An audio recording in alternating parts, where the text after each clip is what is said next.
Good morning class. In this session of business environment, we will be discussing few of the topics like introduction to FDI, FII, public-private joint small-scale sector, trends in world trade, foreign trade and economic growth, GATT, WTO, UNCTAD, and World Bank and IMF.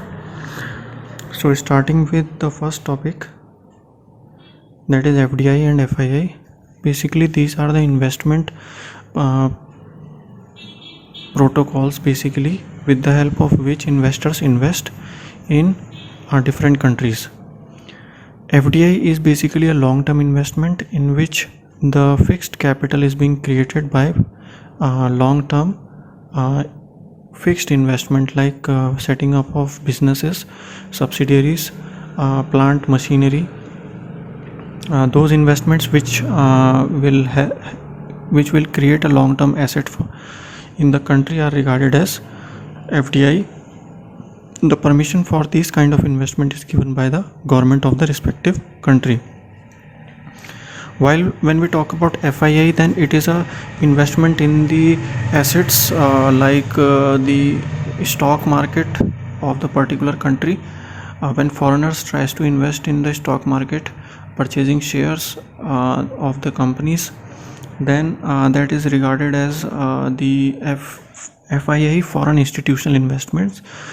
These investments are not just limited to the stock market itself. These are extended towards the other areas also, like the commodities market, currency market, and various other platforms where assets are being traded.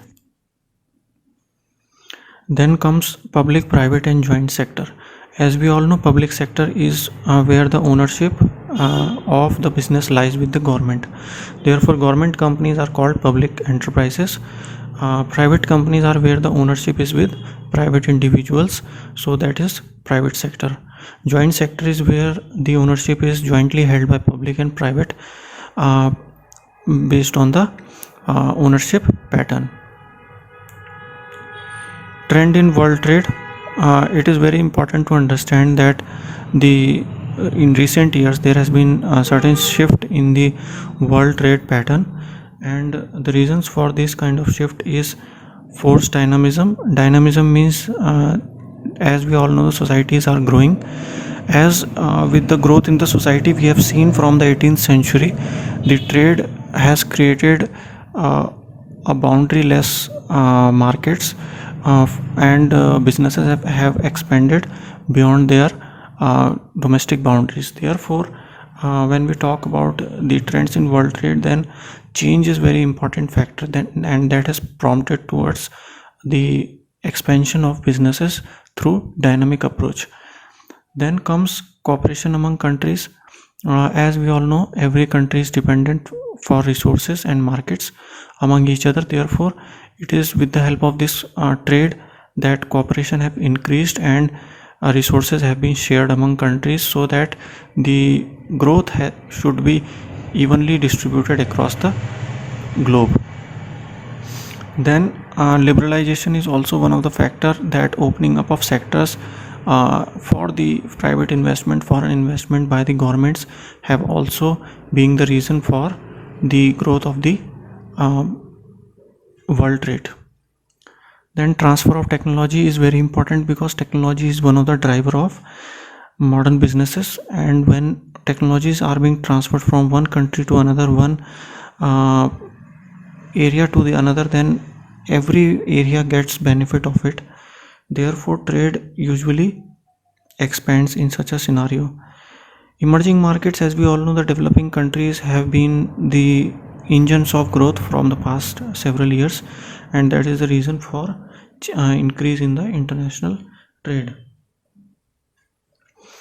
Then comes foreign trade and economic growth. As we all know, foreign trade is very important, and economic growth is dependent on foreign trade, because foreign trade helps in increasing the movement of goods and services, import and export, movement of technology, resources, the ideas, the methods, and that is very important for long-term prosperity of the global community.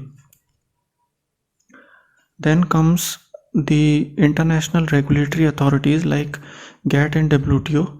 GATT was the organization which was created before WTO. It was an organization which was created for promoting the international trade by reducing or eliminating trade barriers. Basically, it was a promotional institution, but it doesn't have any kind of rules and regulations. It doesn't have any body to take care of disputes, resolve the dispute. Therefore, it came into end, and a new institution, WTO, was emerged. WTO was considered as a significant international trade regulatory authority under which 123 nations have signed, and GATT was replaced.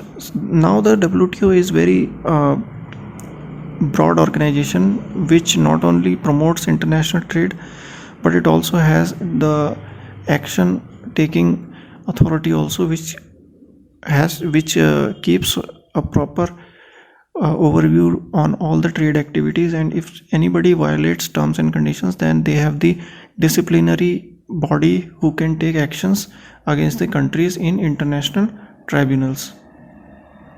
Next comes UNCTAD. UNCTAD is another part of United Nations. It is a United Nations organization's part. That means it is a organization which is UN related. Therefore, the goal is maximize trade, investment, and development opportunities. But it is an organization which is created to support the growth in developing countries by resolving their issues, problems on equitable basis. Because as we all know, the developed countries always gets the advantage, but developing countries are always left. Therefore, UNCTAD was created in order to raise the issues or problems or to help the developing countries. Now coming the World Bank and IMF, as we all know, after World War II, the Bretton Woods Conference was held, in which one of the important decisions related with the international organizations like World Bank and IMF was created. World Bank is an international financial institutions that provide loans and grants to the governments of low and middle income countries. Therefore, the objective of World Bank is to provide financial assistance, while IBRD is an institution that works under World Bank. The objective of IBRD is to provide the financial assistance to those countries who have lost economic assets or the destruction due to the war. So after World War II, the countries got huge losses or their economies was destroyed. To recover their economies, IBRD was created to provide financial assistance under World Bank. Then comes International Monetary Fund. Basically, International Monetary Fund is an organization that works under World Bank.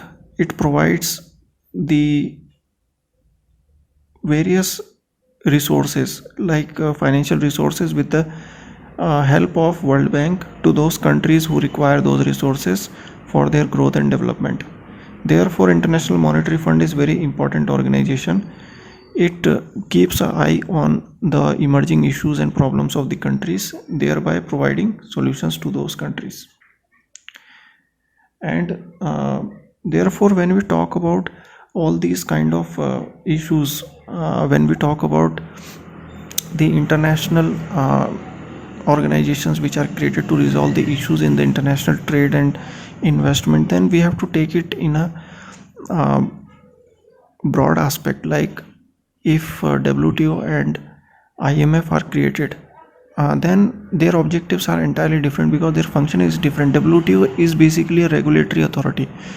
As we all know, every game has certain rules, and in trade also there has to be certain rules so that the interest of all the parties should be protected. Therefore, WTO keeps an eye and create these kind of rules and regulations, and also at the same time protects the country's interest and the parties were associated with the trade and investment activities. Therefore, every institution is considered as important in the international scenario, and world trade is not possible without the cooperation and without the coordination of these institutions. Therefore, uh, whether it is a World Bank, it is IMF, it is IBRD, or it is GATT, all these institutions have had a history of improving the uh, terms, improving the policies, improving the conditions for the world trade. And now I would like to thank you for this session. Have a nice day.